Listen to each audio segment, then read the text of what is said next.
Hello friends, क्या हाल है सबका।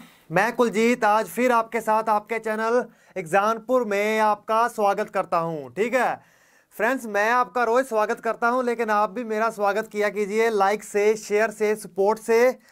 सो फ्रेंड्स, हम क्या कर रहे थे, हमारा टॉपिक क्या चल रहा था। हमारा टॉपिक चल रहा था पार्ट 5, भाग 5वां, जिसमें हम कर रहे थे यूनियन गवर्नमेंट। ठीक है, क्या कर रहे थे? यूनियन गवर्नमेंट, केंद्र की सरकार, केंद्र सरकार। देखिए, मैंने जैसे कि आपको बताया था एक पूरा माइंड मैप बना के कि एक यहाँ तो लेजिस्लेचर है, यहाँ एग्जीक्यूटिव है और यहाँ पे जुडिशरी है, न्यायिका, कार्यकारी और विधायी। हमारे पास ये तीन है। इसके ऊपर हम पहले एग्जीक्यूटिव पे आए थे, जिसपे हमने प्रेसिडेंट, वाइस प्रेसिडेंट, इसके बारे में समझा। जैसे कि मैंने बताया कि जब हमारा कार्यकारी का अध्यक्ष, हेड ऑफ द स्टेट कौन होता है, राष्ट्रपति होता है, वो हमने समझ लिया। उसके नीचे कौन आते हैं? प्रेसिडेंट या फिर वाइस प्रेसिडेंट के नीचे आता है प्राइम मिनिस्टर, प्रधानमंत्री। आज हम उसके बारे में थोड़ा डिटेल में जानेंगे। ठीक है, उसके बाद हम काउंसिल ऑफ मिनिस्टर्स, मंत्री परिषद के बारे में भी जानेंगे। तो ठीक है, अभी हम शुरू करते हैं हमारा प्राइम मिनिस्टर पे टॉपिक।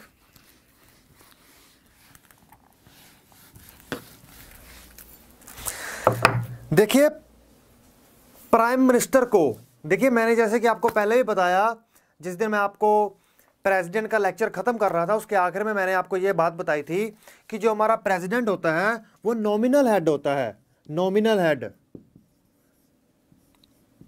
और जो रियल हेड होता है वो कौन होता है? रियल हेड हमारा प्राइम मिनिस्टर होता है। ठीक है,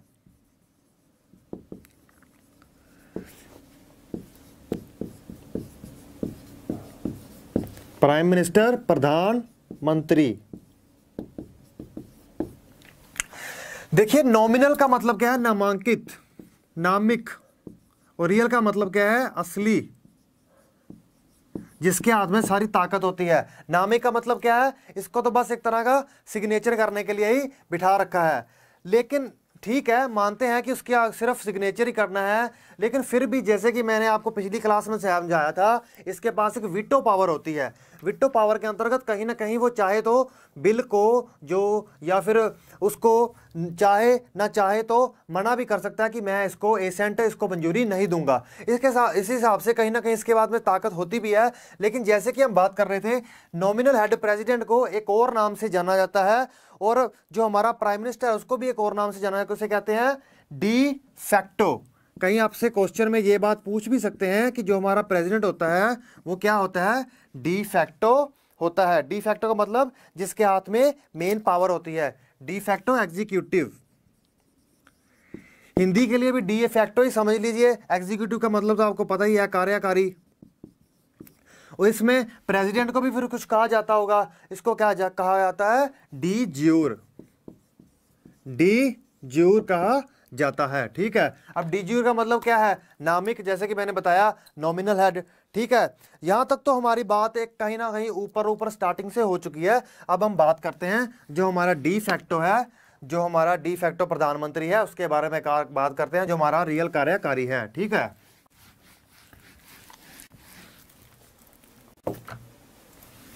देखिए, जो प्रधानमंत्री है, पीएम है, उसके बारे में हमें कौन कौन सी बातें पता होनी चाहिए। देखिए, पहली बात तो ये, जो हमारा प्रधानमंत्री है उसकी अपॉइंटमेंट, उसको प्रधानमंत्री बनाने के लिए उसको अपॉइंट कौन करता है? कौन करता है? आपको पता है उसकी नियुक्ति कौन करता है? बताइए जरा, अगर आपको पता है तो बताइए जरा, आपको अगर पता है तो उसकी नियुक्ति कौन करता है? इन्फिनिटी, शिवम चौधरी, बताओ जरा। चलो कोई बात नहीं, इसकी नियुक्ति देखिए किस तरह से होती है। देखिए, उन्होंने प्रावधान पहले ही बना रखे हैं। देखिए, चाहे जैसे कि इसकी नियुक्ति करवाता है प्रेसिडेंट, राष्ट्रपति, प्रेसिडेंट, राष्ट्रपति। ठीक है, लेकिन जो उसकी राष्ट्रपति नियुक्ति करवाता है, कि राष्ट्रपति की अपनी मर्जी नहीं होती, वो अपनी मर्जी से किसी को भी प्रधानमंत्री नहीं बना सकता। उसको, उसी व्यक्ति को, राष्ट्रपति को प्रधानमंत्री बनाना होगा जिसके पास काउंसिल ऑफ मिनिस्टर्स की मतलब जो काउंसिल ऑफ मिनिस्टर्स है, मंत्री परिषद है, जो उनका मुखिया है, जो उनका हेड है, उसी को ही प्राइम मिनिस्टर बना सकता है। ठीक है, उसको ही नियुक्त कर सकता है। चलो ठीक है, उन्होंने अब नियुक्त कर दिया एक प्रधानमंत्री। अब उसको शपथ दिलवाई जाती है। और उसकी शपथ क्या होती है, देखिए इसमें एक और बात है। जब तो मंत्री परिषद में वो बहुमत लेकर आएंगे, जैसे कि हमारी लोकसभा है उसमें 545 सीटें होती हैं। ठीक है, अगर जब वो बहुमत लेकर आएंगे तब तो जो बहुमत के साथ पार्टी, कोई भी पार्टी लोकसभा में बहुमत के साथ बैठी होगी, उस पार्टी को तो उसको नियुक्त करना ही पड़ेगा, उसके पास अपनी कोई मर्जी नहीं होती। लेकिन अगर किसी भी ऐसी पार्टी के पास स्पष्ट बहुमत ना हो, अगर 3-4 ऐसी पार्टियां बैठी हों, उनके पास स्पष्ट बहुमत ना हो, तो उस स्थिति में राष्ट्रपति को क्या करना होगा। राष्ट्रपति को ताकत दी गई है कि अगर किसी के पास बहुमत नहीं है, आप किसी भी अपने दिमाग से सोचकर अपनी मर्जी से निर्णय ले सकते हैं कि आप किसको प्रधानमंत्री बनाने के लिए, नियुक्त करने के लिए बुलावा देंगे कि आइए हम आपको प्रधानमंत्री बुलाना चाहते हैं। इस कारण से उसको कहीं ना कहीं डिस्क्रिशनरी पावर दी गई है। कौन सी पावर दी गई है, डिस्क्रिशनरी। डिस्क्रिशनरी मतलब अपनी सोच समझ के अनुसार।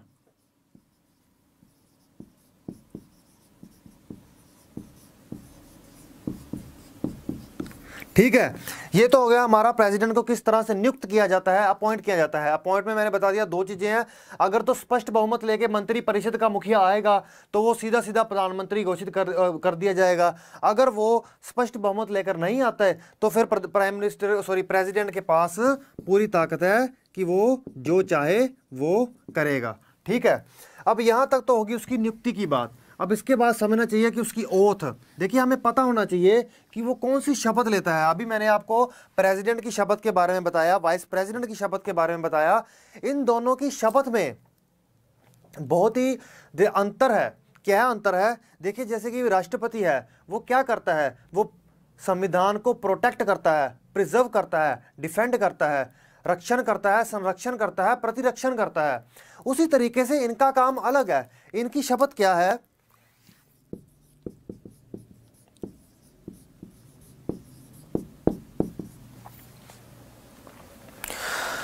अब उन्होंने कह दिया, प्रधानमंत्री जी ने क्या करना है, to bear faith and allegiance to the constitution.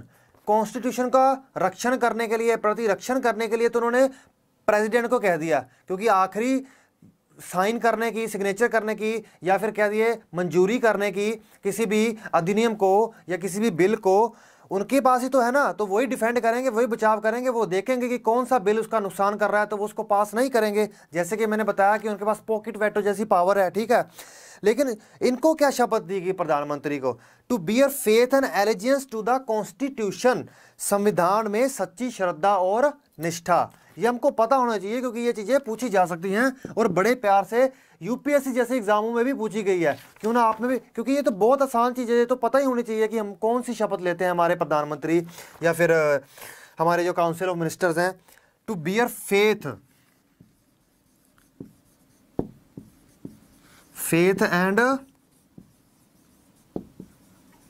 Allegiance, सच्ची श्रद्धा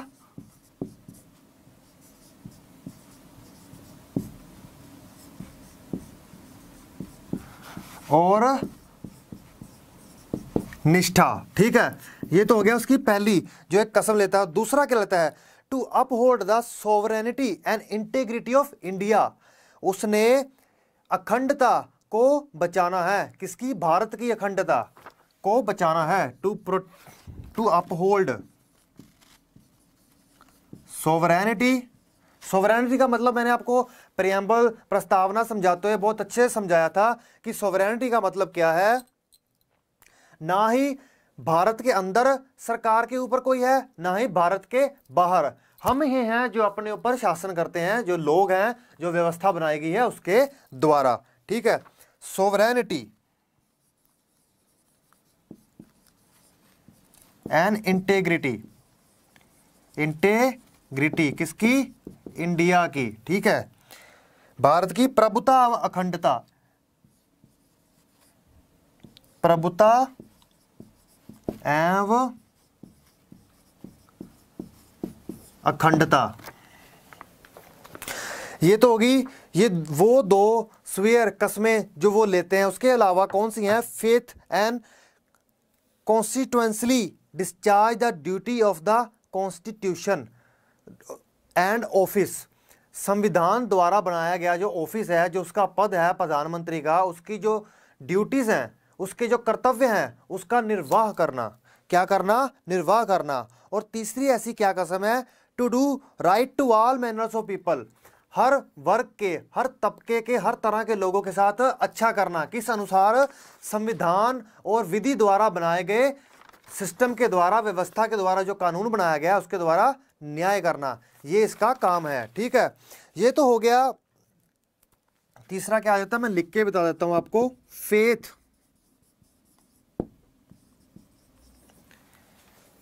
fully, faith fully and conscientiously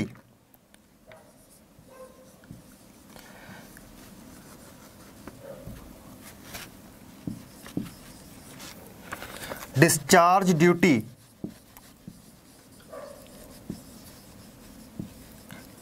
of office।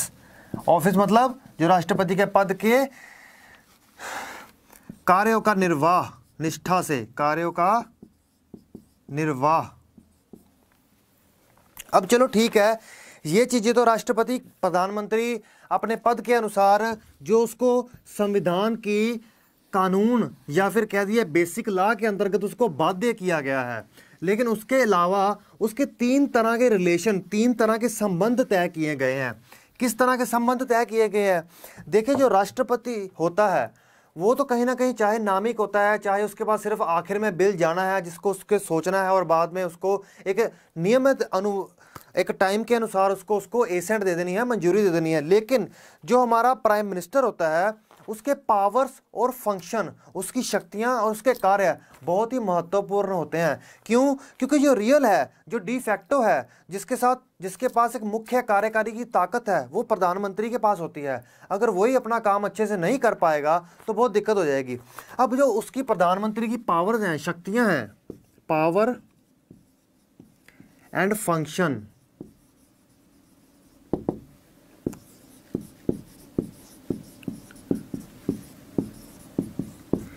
अब उसको तीन चीजों में डिवाइड किया जा सकता है।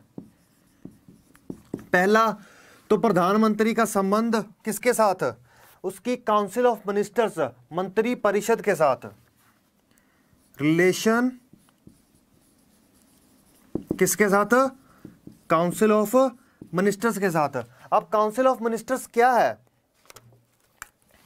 देखिए अब प्रधानमंत्री बनेगा तो उसके जो मंत्रालय हैं वो दूसरे जो उनके साथ चुने गए संसद के सदस्य हैं, जो मुख्य सदस्य हैं। देखिए वैसे तो पार्टी को चुने जाने के लिए बहुत सारी सीटों की जरूरत होती है बहुमत में आने के लिए, लेकिन बहुमत के अलावा कुछ ही ऐसे मंत्रालय हैं, अगर समझ लिए फॉर एग्जांपल 15 मंत्रालय हैं तो 15 लोगों को तो मिनिस्टर बनाया जा सकता है ना। हो सकता है कम भी करें, वो हो सकता है 10 लोगों को 15 मंत्रालय दे दें, मतलब एक के हाथ में 2-3 मंत्रालय दे दें, जैसे कि इस सरकार में हुआ भी है। फाइनेंस मिनिस्टर जब डिफेंस मिनिस्टर को गोवा जाके सीएम बन गए तब यहाँ के फाइनेंस मिनिस्टर को डिफेंस मिनिस्ट्री कुछ देर के लिए दे दी गई थी। ऐसे काम भी किए जाते हैं। तो काउंसिल ऑफ मिनिस्टर्स वो होती है जिसके मिनिस्टर की काउंसिल होती है मंत्री परिषद, उसका मंत्री परिषद के साथ भी एक तरह का संबंध होता है।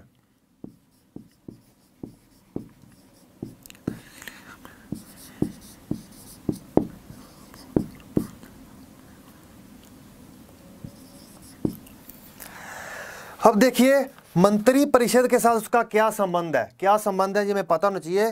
तीन तरह के संबंध है ना, एक तो मंत्री के साथ, दूसरा उसका संबंध किसके साथ, रिलेशन किसके साथ है, राष्ट्रपति के साथ।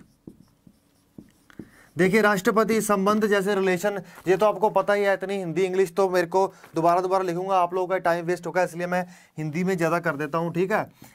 तो उसके बाद आता है रिलेशन विद पार्लियामेंट, संसद के साथ संबंध, संसद के साथ संबंध।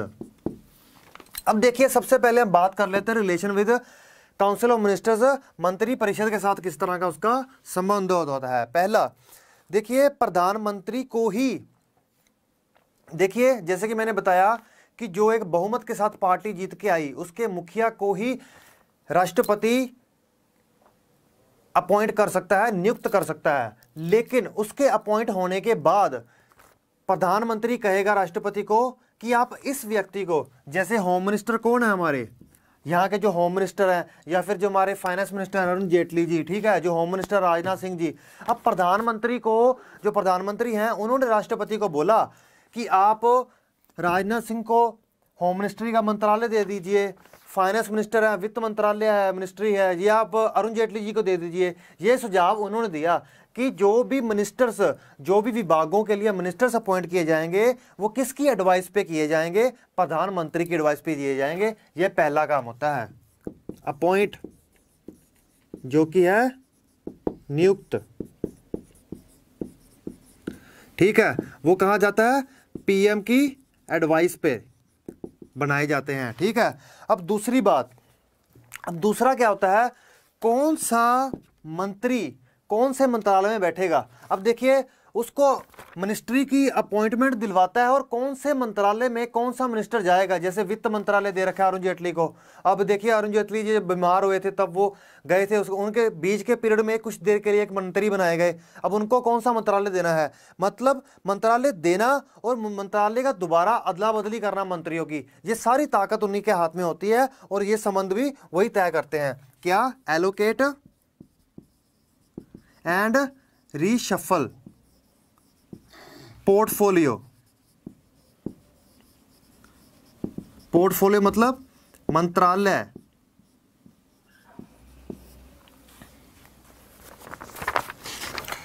एलोकेट देना, रीशफल मतलब बदलाव करना। क्या करना? बदलाव करना, ठीक है फ्रेंड्स। अब यहां तक तो ये बात हो गई। अब देखिए, हमारी एक यहां तक मैंने आपको 2 पॉइंट बता दिए हैं। पहला तो प्रधानमंत्री चुने जाने के बाद, उसकी कसम लेने के बाद, जो भी यहाँ पे मंत्रालय दिया जाएगा, जो भी मिनिस्टर तय किया जाएगा, कोई भी मिनिस्टर बनाया जा रहा है, वो प्रधानमंत्री की एडवाइस के द्वारा, जो कि बाध्य है, किसको बाध्य है? राष्ट्रपति को बाध्य है, वो उसके द्वारा तय किया जाएगा। अब फिर वही तय करेगा कि आपको किस मंत्रालय की कसम दिलवानी है। फॉर एग्जांपल, अगर मेरे को कोई मंत्री बना रहा है, मेरे को कोई होम मिनिस्टर बना रहा है, ठीक है, तो वो प्रधानमंत्री जी तय करेंगे कि मेरे को वो कौन सा मंत्रालय दे रहे हैं, ठीक है। अगर आपकी इच्छा हुई तो किसी दिन हो ही जाएगा ये काम।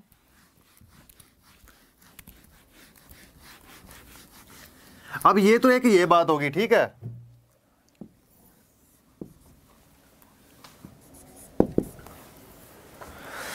अब उसके बाद अब वो एक कैबिनेट बनाई जाती है।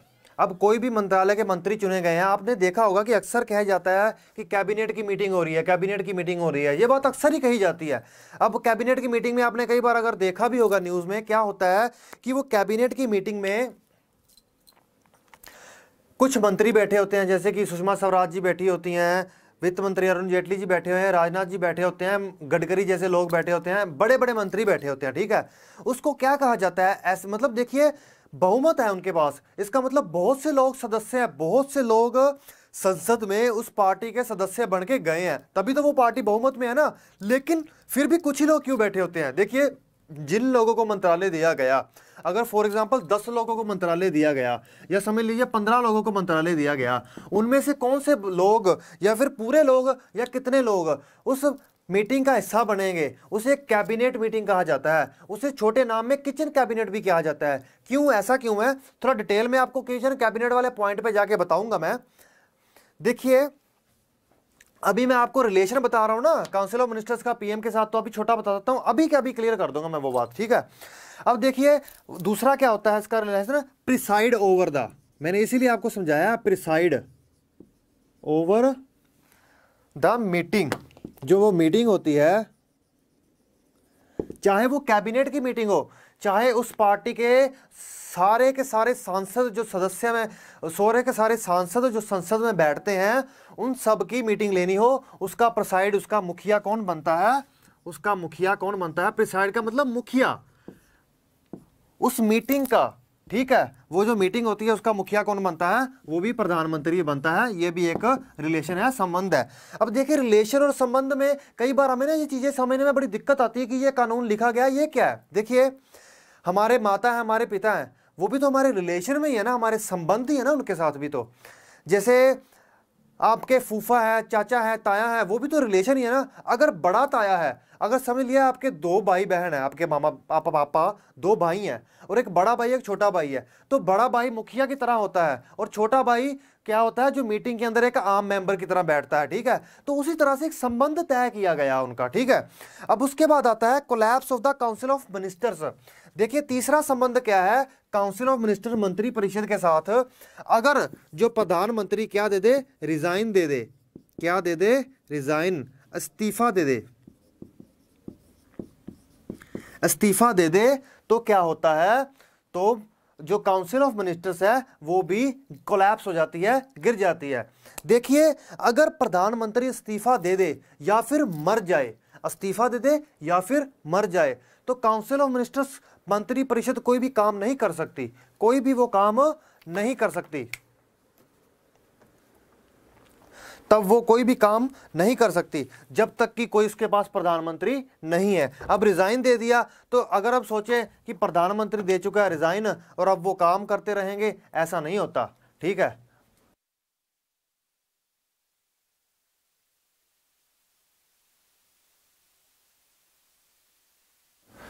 ठीक है, अब यहां तक तो ये चीज आपको समझ ही आ गई होगी।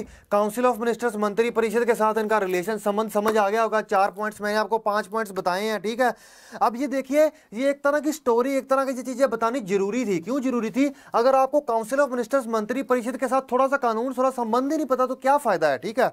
एक तो क्या संबंध मैंने आपको बताया, एक बताया कि वही तय करेगा कि किसको मंत्री की कसम दिलवाई जाएगी और कौन सा मंत्रालय किसको दिया जाएगा, ये भी प्रधानमंत्री तय करेगा, ठीक है। और मीटिंग का मुखिया भी वही बनेगा, और रिजाइन देने पर काउंसिल ऑफ मिनिस्टर्स नहीं रहेंगे, वो सरकार उसके हाथ से गिर जाएगी। ये भी पावर किसके हाथ में दी? प्राइम मिनिस्टर के हाथ में दी। अब दूसरी बात हम करने जा रहे हैं, रिलेशन टू द प्रेसिडेंट, उसका राष्ट्रपति के साथ क्या संबंध है। पानी पी लूं, थक जाता हूं कभी कभी बोलते बोलते।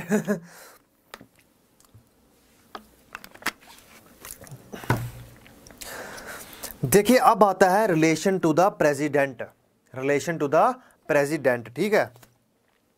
अब उसका राष्ट्रपति के साथ क्या संबंध है, ये लिखा ना राष्ट्रपति वाला। अब इसका मैं यहीं लिख देता हूं ले आके। देखो जो भी वो अपने एडमिनिस्ट्रेशन में, अपने कार्यकाल में, जिसमें वो कार्यकाल में जो अपना कार्य कर रहे हैं, उसके रिलेटेड कोई भी डिसीजंस, कोई भी निर्णय लेते हैं ना, उसकी जानकारी वो राष्ट्रपति को देता है पीएम, प्रधानमंत्री। प्रधानमंत्री पहला काम तो उसका क्या है, इसके संबंध में इसका क्या संबंध है, उसको जानकारी देता है। क्या? जो भी डिसीजंस लिए गए हैं उसके अध्यक्षता के अंतर, जो भी सरकार में काम हो रहा है, निर्णय, उसको क्या करता है, कम्युनिकेट करता है। क्या करता है? कम्युनिकेट, संचार, उसको बताता है कि हमने ये निर्णय लिए। पहला संबंध तो राष्ट्रपति के साथ प्रधानमंत्री का ये हो गया। दूसरा, अब जो भी इंफॉर्मेशन है, कोई भी मंत्रालय है, ये देखिए, अगर राष्ट्रपति उठ के कह दे कि मेरे को 100 मंत्रालय, जैसे टेलीकॉम मंत्रालय लगा लीजिए। टेलीकॉम मंत्रालय क्या है, हम टेलीफोन वगैरह यूज करते हैं ना, मैं भी मोबाइल यूज करता हूं, आप भी मोबाइल यूज करते हैं, हेलो हेलो। कोई भी न्यूज अगर उसको चाहिए, कोई भी वो इंफॉर्मेशन लेना चाहता है, कौन? राष्ट्रपति। तो प्रधानमंत्री को उसकी क्या देनी होगी? इंफॉर्मेशन, जानकारी उसको देता है, उस मंत्रालय या फिर दफ्तर की, ठीक है, इंफॉर्मेशन, जानकारी, ठीक है। एक तो प्रधानमंत्री का राष्ट्रपति के साथ यह संबंध है, ठीक है। अब तीसरा हमारा संबंध हमने राष्ट्रपति और हमारे प्रधानमंत्री का पार्लियामेंट के साथ समझना है। देखिए प्रधानमंत्री एक बहुत ही इंपॉर्टेंट चीज है, वो कोई यहाँ छोटा मोटा इंसान नहीं है, उसके हाथ में तो सारी ताकत है, उसके हाथ में तो पूरी हिंदुस्तान की ताकत सारी इसके हाथ में तो है। तो उसका संबंध अच्छे से पता होने चाहिए ना, चाहे वो काउंसिल ऑफ मिनिस्टर है, मंत्री परिषद है, उसके साथ एक अलग संबंध हो गया, राष्ट्रपति के साथ अलग संबंध हो गया। अब जो भी वो मंत्रियों के साथ मिलके काम करता है, ठीक है, वो मैंने अभी आपको समझाया। उसके बाद जो भी वो काम करता है उसकी इंफॉर्मेशन अगर राष्ट्रपति मांगता है, वो मैंने अभी आपको ये समझा दिया। अब उसके बाद संसद के अंदर ऐसा क्या होता है, ये भी हमें जानने की जरूरत है।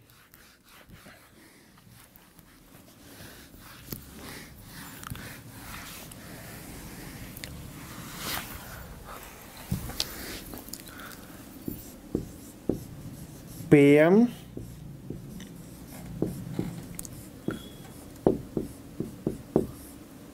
प्रधानमंत्री। ओए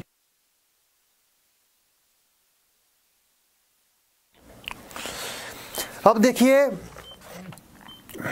मैंने जैसे कि आपको बताया, संसद को स्थगित करने की और संसद में उसका जो बैठक है बुलाने की, कौन बुलाता है? राष्ट्रपति बुलाता है। ये राष्ट्रपति की एक सीमित ताकत है।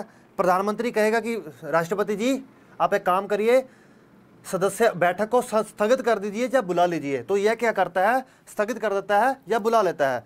लेकिन मैंने अभी आपको बताया ना, मैंने पिछले क्लास में बताया था कि प्रेसिडेंट बुलाता है। प्रेसिडेंट को कौन सलाह देता है? जो बाध्य है, प्रधानमंत्री। प्रधानमंत्री को क्या कहता है? या तो सम्मन कीजिए, क्या? बैठक, सेशन, सम्मन और प्रोरोग्यू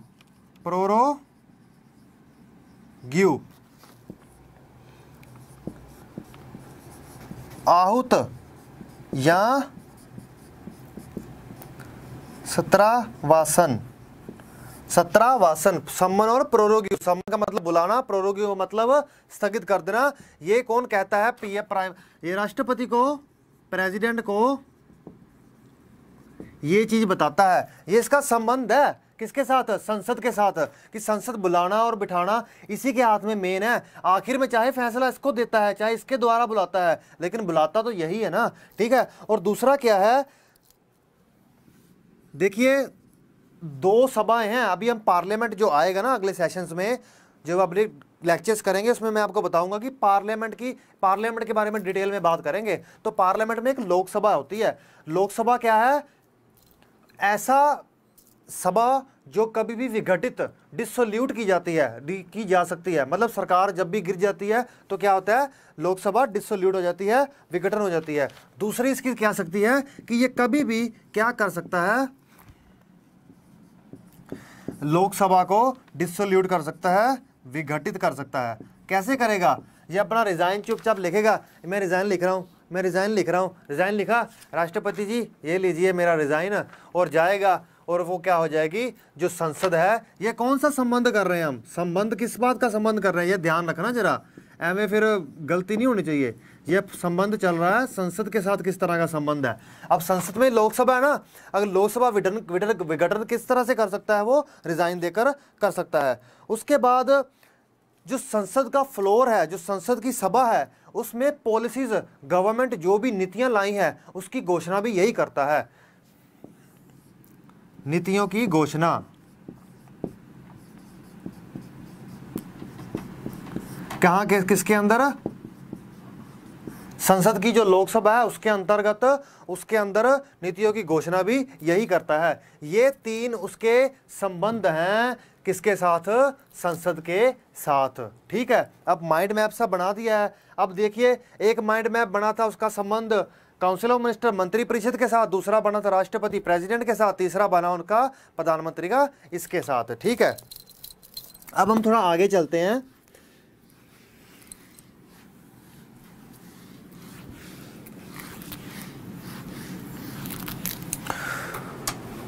देखिए, आप मेरे को आपने कभी एक बात सोची होगी, अभी मैंने आपको उसकी कस्मों के बारे में बताया, कितनी जबरदस्त कस्में दे रखी है उन्होंने। चौथी कसम, चौथी शपथ ये ले रखी थी कि हर तरह का व्यक्ति के साथ संवैधानिक और न्यायिक रूप से न्याय करेंगे। अब आप मेरे को बताइए, क्या आपको लगता है कि हर प्रधानमंत्री ऐसा करता होगा? आपको लगता है क्या? कभी बताइए जरा आप। हर व्यक्ति, मतलब चाहे जो आपको दुश्मन भी मानता है उसके साथ भी आप न्याय करें, ऐसा तो मेरे को लगता है कोई नहीं होता होगा। कहीं ना कहीं कसम तो टूट ही जाती होगी, बाकी भगवान जाने। हो सकता है, अभी हो भी सकता है। चलो ठीक है। इसके अलावा भी जो हमारा प्रधानमंत्री है, वो बहुत से ऐसे जगह है, बहुत से ऐसे काम है जिसकी अध्यक्षता करता है, जिसका हेड बनता है। जैसे कि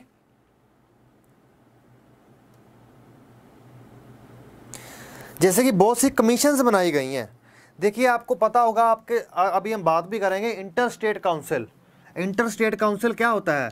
देखिए, जैसे हमारा देश है भारत, ठीक है, भारत में बहुत सारे प्रांत है ना। अब हर प्रांत के मिलाकर एक इंटर स्टेट काउंसिल बनाई गई है। उसके बारे में हम डिटेल में बात करेंगे जब आएगा। जो इंटर स्टेट काउंसिल होती है उसका अध्यक्ष ये होता है, अभी नीति आयोग है, प्लानिंग कमीशन था, ठीक है, अब उसको बदल के नीति आयोग कर दिया गया। अब उसकी अध्यक्षता भी यही करते हैं, ठीक है। अब नेशनल वाटर रिसोर्स काउंसिल है, उसकी अध्यक्षता भी यही करते हैं। नेशनल इंटीग्रेशन काउंसिल है, इसकी अध्यक्षता भी यही करते हैं। नेशनल डेवलपमेंट काउंसिल है, उसकी अध्यक्षता भी हमारे प्रधानमंत्री ही करते हैं। ये इनका संसद, राष्ट्रपति और काउंसिल ऑफ मिनिस्टर से हटके काम है।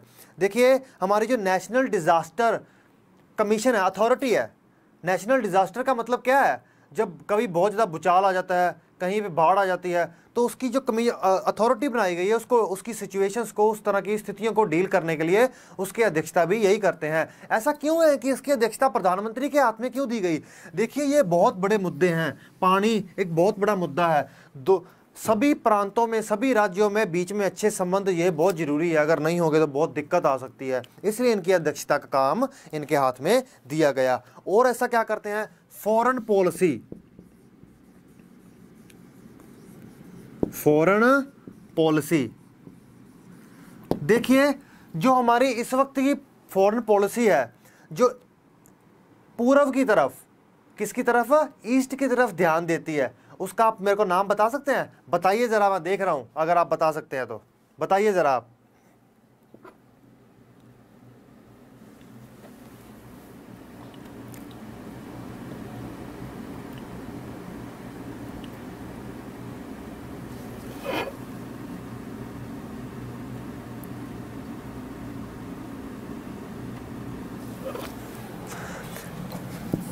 विदेशी नीति,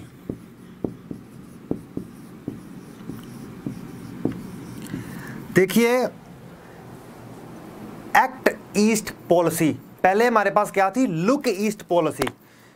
पूर्व की तरफ देखो कि वो क्या कर रहे हैं, ध्यान रखो सिर्फ कि क्या कर रहे हैं। लेकिन अब हम क्या करते हैं? हम हस्तक्षेप करते हैं पॉजिटिवली, अच्छे ढंग से, अच्छे रिलेशन बनाकर, उसे कहते हैं एक्ट ईस्ट पॉलिसी। ये हमारी फॉरेन पॉलिसी किस तरह की होगी, इसको तय करने में बहुत बड़ा इन्फ्लुएंस, प्रभाव प्रधानमंत्री का होता है, ठीक है। आपातकाल, आपातकाल एक बहुत बड़ी चीज है। आपातकाल को लागू करने में एक बहुत बड़ा रोल किसका होता है? प्रधानमंत्री का होता है, ठीक है। अब यहां तक तो हो गए हमारे प्रधानमंत्री जी। हमारे बहुत से प्रधानमंत्री आए हैं और बहुत से आगे और आएंगे, ठीक है। और मैं तो भगवान से यही इच्छा करता हूं कि हमारे जो भी प्रधानमंत्री आए बहुत अच्छे हों और हमारे लिए ही काम करें। लुटेरा तो किसको चाहिए भाई?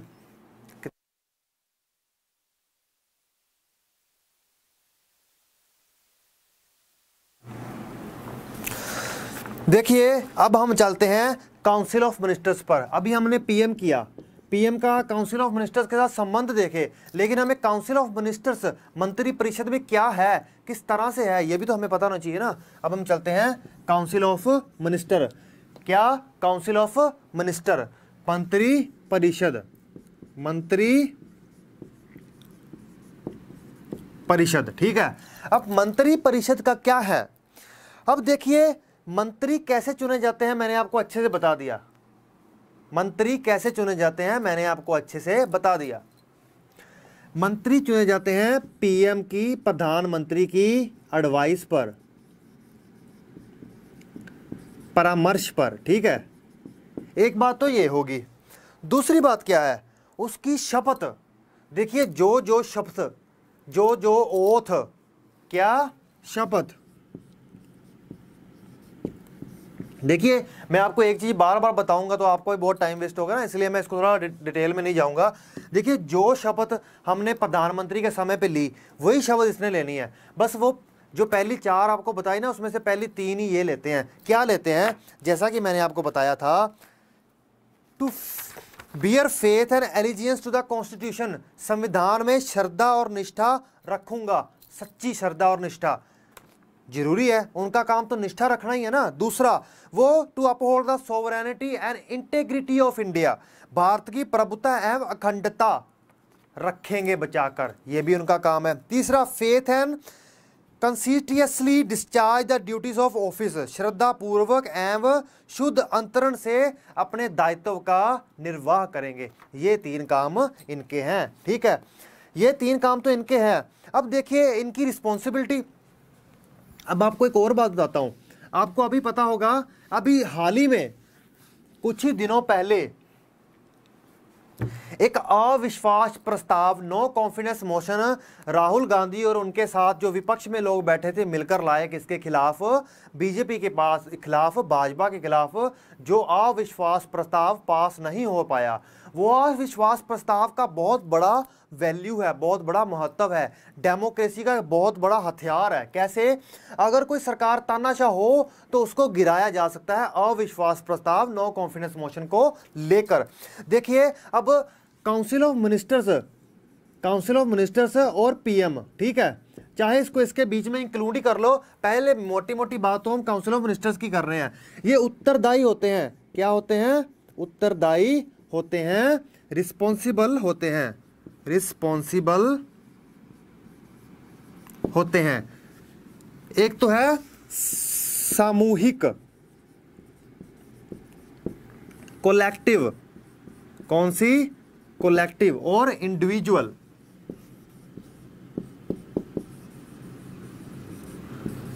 रिस्पॉन्सिबिलिटी, मैं इसमें यहीं पे रुक रहा हूं क्योंकि रिस्पॉन्सिबल मैंने यहां लिख दिया है, उत्तरदायी। यहां तो एक की उत्तरदायित्व है ना, इंडिविजुअल मतलब एक व्यक्ति उत्तरदायी, यहां पे 2। देखिए किस तरह से उत्तरदायी है। Collectively responsible council of ministers, मंत्री परिषद किस तरह से है?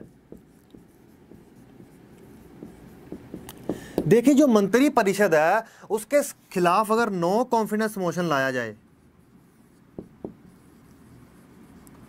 अविश्वास प्रस्ताव,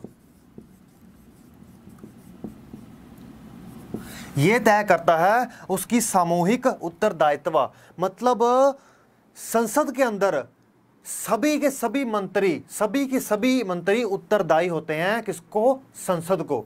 वो कोई एक मंत्री, ये नहीं है कि कोई एक मंत्री गलत काम कर रहा है तो सिर्फ वही उत्तरदायी है, नहीं, सभी के सभी उत्तरदायी हैं। अगर एक मंत्री भी गलत काम करता पकड़ता गया ना तो सारी की सारी काउंसिल ऑफ मिनिस्टर्स, मंत्री परिषद के खिलाफ सामूहिक उत्तरदायित्व उनका तय किया जाएगा कि आप सब मिलकर उत्तरदायी, क्योंकि वो तो है आपके बीच का ही मेंबर ना। अभी कैबिनेट की जब हम बात करेंगे तभी मैं आपको समझाऊंगा भी अच्छे से। नो कॉन्फिडेंस मोशन, उसके साथ खिलाफ अविश्वास प्रस्ताव लाया जा सकता है, लेकिन उससे उलट इंडिविजुअल रिस्पॉन्सिबिलिटी, एक की उत्तरदायित्व भी तय की जा सकती है। किस तरह से? जैसे कि प्रधानमंत्री और राष्ट्रपति ये तय कर सकते हैं कि अगर कोई एक मिनिस्टर, जैसे कि समझ लीजिए फॉर एग्जांपल डिफेंस मिनिस्टर, रक्षा मंत्री, अगर कोई रक्षा मंत्री सही से काम नहीं कर सकता तो उसकी जवाबदेही किसको है? सीधी पीएम को है। अगर एक की जवाबदेही है वो तो पीएम या राष्ट्रपति को होती है, लेकिन अगर सबकी जवाबदेही है तो वो पूरी पूरी किसको होती है? संसद को होती है।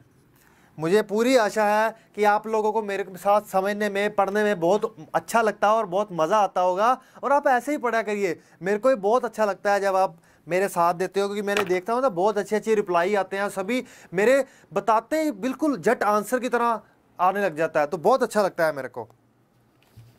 चलो ये तो यहाँ तक की बात हो गई।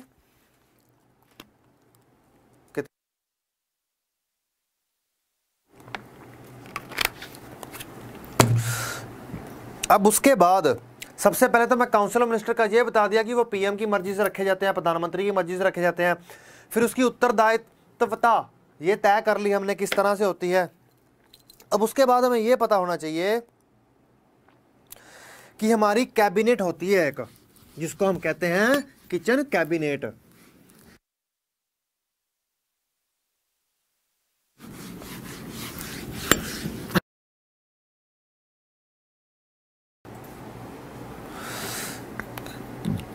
देखिए अब काउंसिल ऑफ मिनिस्टर्स में 3 तरह के मंत्री होते हैं, मंत्री परिषद में 3 तरह के मंत्री होते हैं, मैं बताता हूं।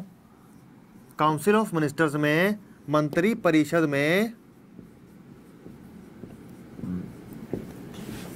3 तरह के मंत्री होते हैं। पहले तो वो मंत्री जो कैबिनेट के मंत्री होते हैं, कैबिनेट मिनिस्टर। चलो मेरे बताने से पहले आप बताइए कि किन 3 प्रकार के मंत्री होते हैं। मैं देख रहा हूं, बताइए जरा, आप बताइए पहले। मैं तो बताऊंगा ही, पहले आप बताइए।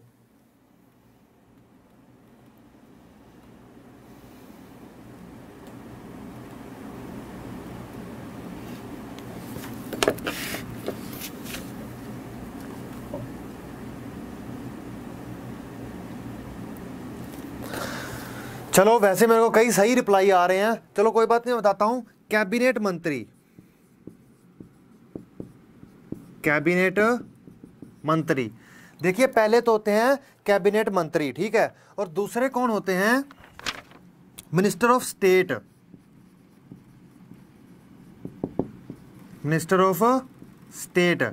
और तीसरे कौन से होते हैं? Deputy ministers. दूसरे कौन से होते हैं? Deputy ministers.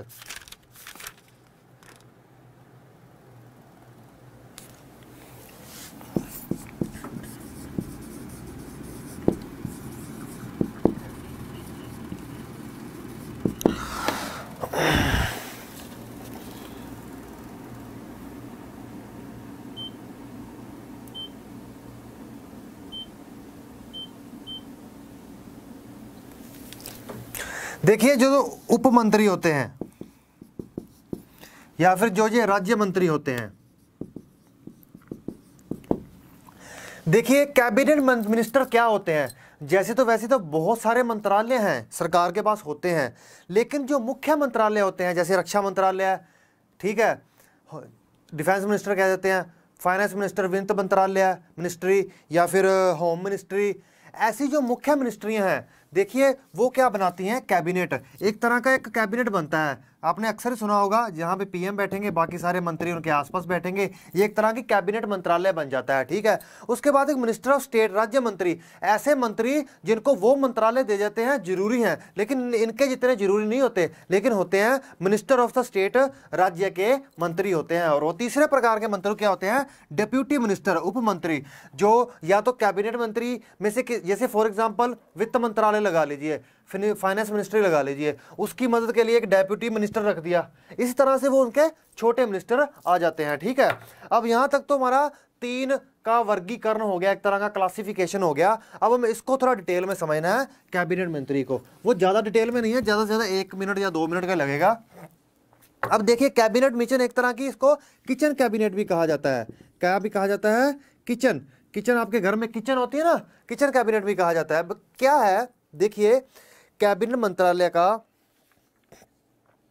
देखिए जैसे कि फॉर एग्जांपल आप समझ लीजिए कि ये लोकसभा है, ठीक है, ये लोकसभा है, यहाँ पे स्पीकर बैठा है, ये बहुत सारे बैठे हैं, ठीक है। आपने देखा होगा इस तरफ विपक्ष बैठता है और इस तरफ जो लोग सरकार में होते हैं वो बैठते हैं। सरकार में जो लोग बैठे हैं, वैसे तो पार्टी में बहुत सारे लोग चुन के आए हैं, लेकिन उनमें से कुछ लोग ही ऐसे होते हैं जो मुख्य होते हैं, इंपॉर्टेंट होते हैं। जैसे for example home minister, finance minister, वित्त मंत्रालय, रक्षा मंत्री, जैसे सुषमा स्वराज के पास फॉरेन मिनिस्ट्री है, ठीक है, विदेश मंत्रालय है, उसके बाद टेलीकॉम मंत्रालय है, ऐसा मंत्रालय है। ये जो मंत्रालय वाले 5-10 लोग होते हैं ना, फॉर एग्जाम्पल बोल रहा हूँ 5-10, ठीक है, ये तो प्रधानमंत्री तय करता है कितने लोग अंदर बैठेंगे, ठीक है। जो कैबिनेट मंत्रालय में, जो कैबिनेट मिनिस्टर्स में, जो कैबिनेट के मंत्री होते हैं ना, जो कैबिनेट की मीटिंग में बैठते हैं, कैबिनेट क्या होती है? ऐसा ग्रुप ऑफ मिनिस्टर्स, ऐसे मिनिस्टर्स जो ज्यादातर डिसीजन लेते हैं उस सरकार के अंतर्गत। अगर मोदी सरकार है, उसमें जो भी बड़े डिसीजंस होते हैं ना, वो ये लेते हैं, ठीक है। आप ये समझ लीजिए कि लोकसभा में जो भी बड़े डिसीजन ले जाते हैं, जो भी बड़े निर्णय ले जाते हैं, वो इस मीटिंग में बैठ के तय होते हैं। इन सब का तो छोटा मोटा रोल होता है ऐसे डिसीजंस में, मेन रोल तो इनका होता है। यही एक इसकी अलग खासियत है कैबिनेट मंत्री, कैबिनेट मिनिस्टर्स की या फिर कैबिनेट मीटिंग की, ठीक है। यहां तक तो आपने अच्छे से समझ लिया, ठीक है। अब देखिए